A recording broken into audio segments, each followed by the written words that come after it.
Hello everyone. So the most common question people have after watching a Horizon Zero Dawn speedrun is what are the weapons and how are they set up? So the most popular way to speedrun Horizon Zero Dawn is to do it in New Game Plus. So I'll be going over the New Game Plus weapons that I use in my speedruns, and I will also point out that I mainly run the game on ultra hard difficulty, but the weapons shown in this video is set up the exact same way that I would set them up if I were to run the game on story difficulty. So without further ado, let's get into the weapon showcase. An important thing I want to go over before I start showing the weapons here is the stats of the weapon. Now all the weapons I will be showing in this video are shown on ultra hard difficulty. Now if you pay attention to the stats and the numbers in terms of how much damage and so on weapons do, these numbers actually are different depending on what difficulty you load up the save file on. So let me quickly demonstrate that. So right here I've loaded up my save file on story difficulty, as you can see, and then I pay attention to the numbers here, which will be a lot higher because the weapons are buffed when you're on lower difficulties. But do keep in mind that not all the stats change, but some of the important ones definitely do. Right here I've loaded up my save file again on normal difficulty, just to show you that it changes on all the difficulties. So if you're going to compare your own weapons to my weapons here, it's probably better to pay attention to the bars instead of the stats of the weapons, if you are not playing on ultra hard difficulty. Alright, so now let's go over the weapons, and just a reminder that from here on out, all the stats you will see are from ultra hard difficulty. So the first weapon we'll go over is the Adept Striker Bow, which is the weapon we use the most in the run. Now all the weapons you will see in this video will be the Adept version, because in New Game Plus you can get an Adept version of the weapon, which gives you an extra modification slot, allowing you to achieve even higher stats on the weapon. The key thing to notice about the stats on this one is that the handling stat is maxed out as well as damage. You can see the modifications on the weapon here is 3 Pristine Coils as well as a handling coil. The handling coil to max out the Striker Bow after 3 Pristine Coils only needs to be 60 plus, but I chose to use this 67 handling coil because it had fire as a third tier, just to give it that little bit extra fire whenever I use the fire arrows. Because it doesn't matter how high percentage of coils you put on, once a weapon is maxed out, it cannot get any higher. And with the damage and handling maxed out on this weapon, not only do we do a ton of damage with it, we can also shoot it really fast. Handling also allows you to load in 3 arrows quite quickly. So as you can see right here, I'm able to load in 3 arrows pretty quick and fire them off as well. So like I said, the Striker Bow is the most used weapon in the speedrun, and as you can see here, it's really effective at doing very quick shots on humans that can be taken out with just 1 arrow. Some human enemies have a little bit more health and require a double shot, as you will see right here.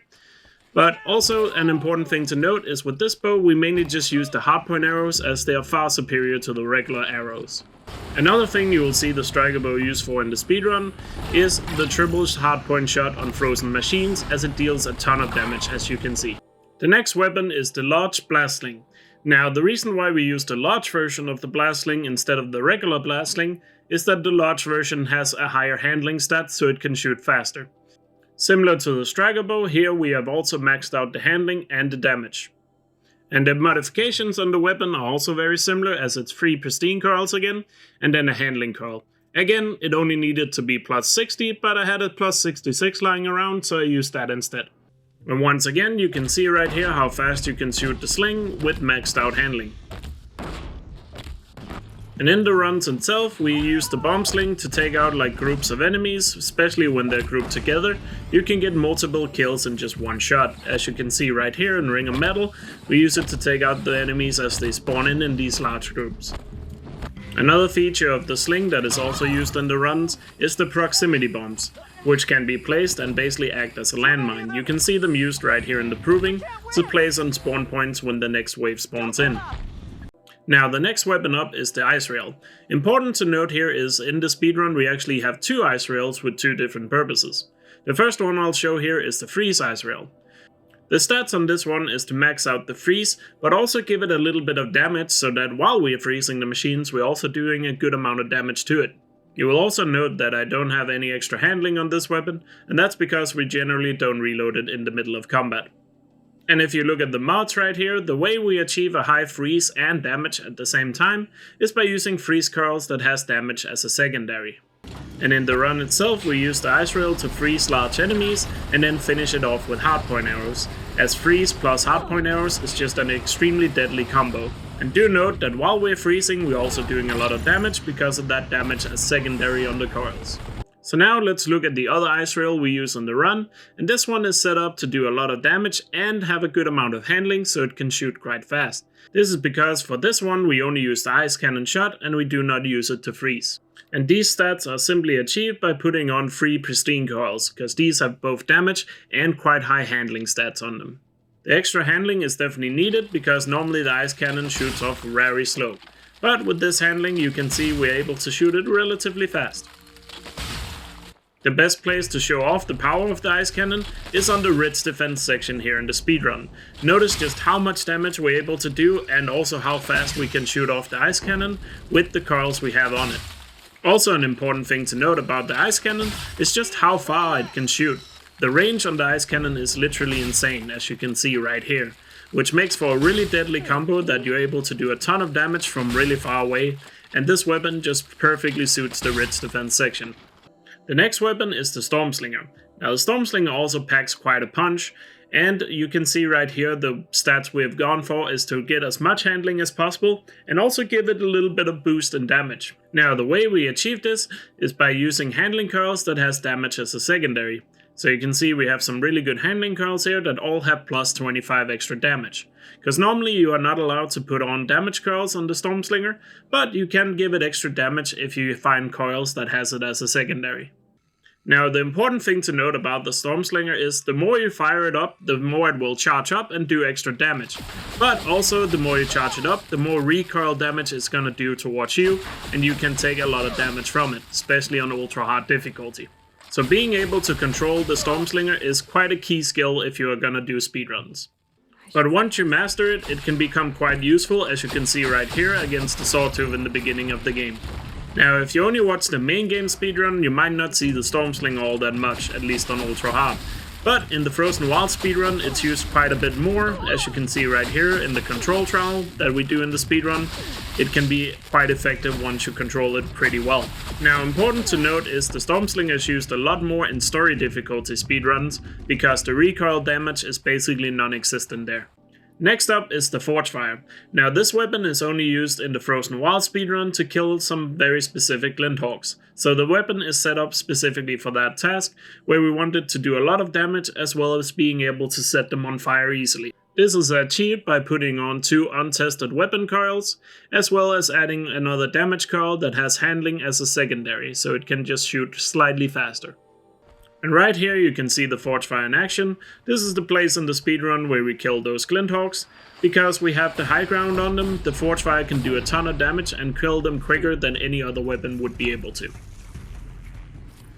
Now the next weapon we don't actually use to kill anything, so all I care about for this weapon is to have maxed out handling, and this can be achieved by simply putting on a random set of handling coils in all 4 slots, and it should max out the handling. Because all this bow is used for is to do a skip in the Frozen Wild known as the Tear Blast jump, because we can use these Tear Blast arrows to launch ourselves across this little gap, which saves a lot of time in the speedrun. So therefore all we care about for this weapon is how fast it can shoot and how fast it can reload. So all that matters is maxing out the handling.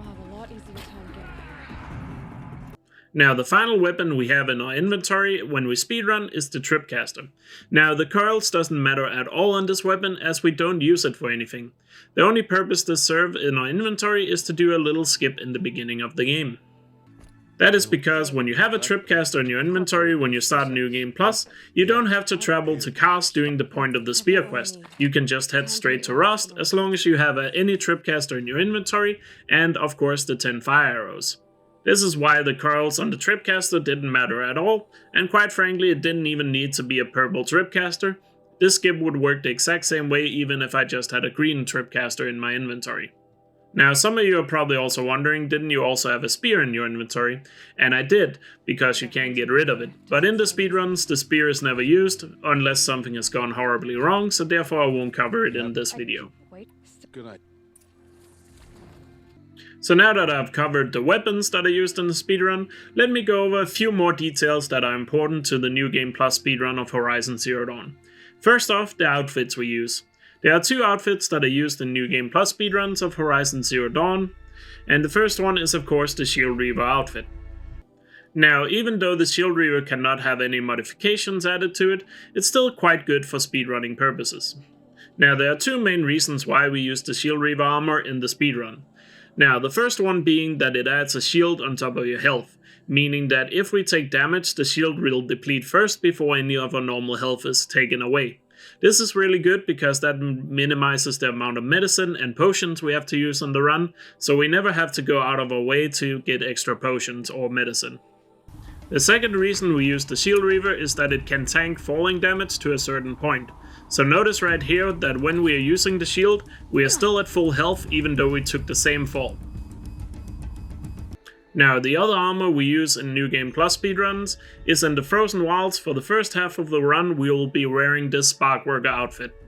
We use this armor in the first half of the Frozen Wilds speedrun because we're using the Stormslinger quite a lot, and this armor helps us tank a lot of shock damage which we get from the recoil of the Stormslinger. This outfit can have modification put on it, and here we just use 3 of the insulated outfit weaves as they help boost our shock resistance.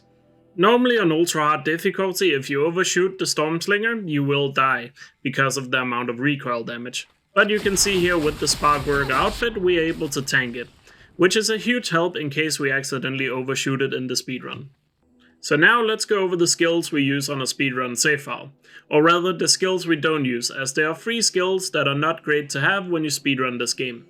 Also, important thing to note about these 3 skills is that they are early in the skill tree, meaning we are losing out on different skills from not learning them, but none of the skills we are missing out on really matters. The first of the 3 skills we don't want to have is Hunter Reflexes. This skill slows you down while you're aiming your weapon in mid-air or while sliding. It also slows you down while you're aiming your bow while you're riding on a mount, and that is the important part in speedrunning because that loses you a lot of time. And right here is a visual example of just how much time you can save with not having Hunter Reflexes. Just notice how much faster you're able to load in the triple shot to the bow and how much quicker you can fire it as well. The flames, they're burning it.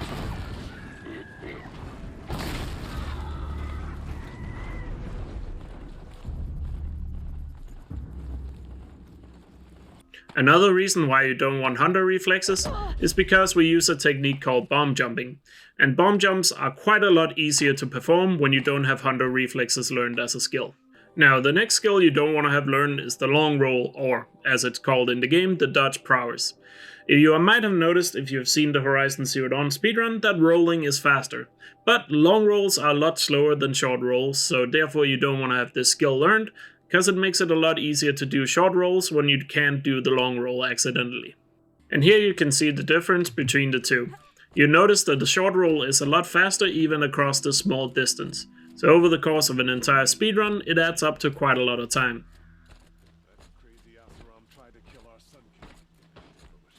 Now, the last skill we don't learn is the mounted pickup. Now, this is very minor in the speedrun and doesn't make a huge difference. It's just annoying when you want to get off your mount quickly and you try to hold triangle, but Aloy then attempts to loot something instead of getting off the mount.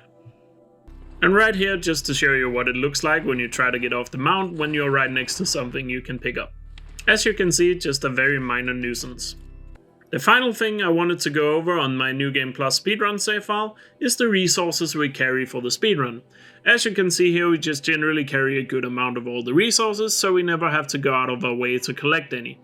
So just enough to keep us going throughout the run, and make sure that we never run out of anything we need.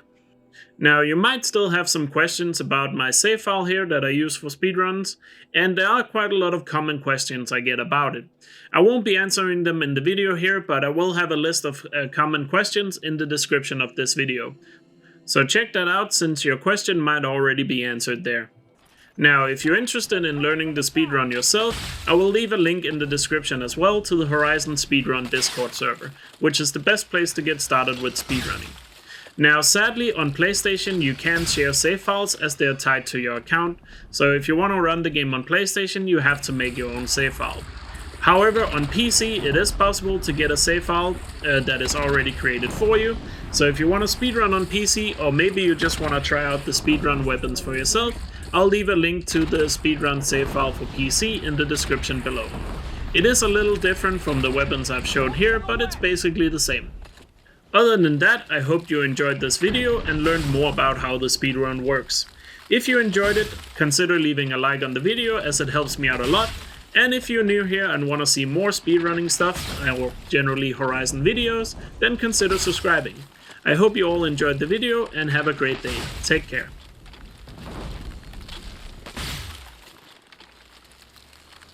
Damn.